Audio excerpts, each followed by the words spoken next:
श्रियकान्ताय कल्याणनिधये निधयेऽर्तिनाम् श्रीवेङ्कटनिवासाय श्रीनिवासाय मङ्गलम् लक्ष्मी सविभ्रमालोकसुभ्रूविभ्रमचक्षुषे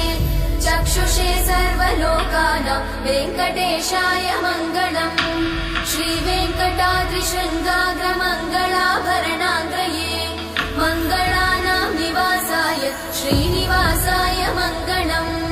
सर्वावयव सौन्दर्य सम्पदा सर्वचेतसां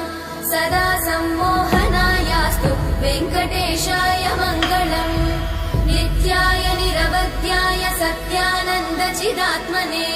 सर्वान्तरात्मने श्रीमद् वेङ्कटेशाय मङ्गलम् स्वतः सर्वविदे सर्वशक्तये सर्वशेषिने सुलभाय सुशीलाय वेङ्कटेशाय मङ्गलम्।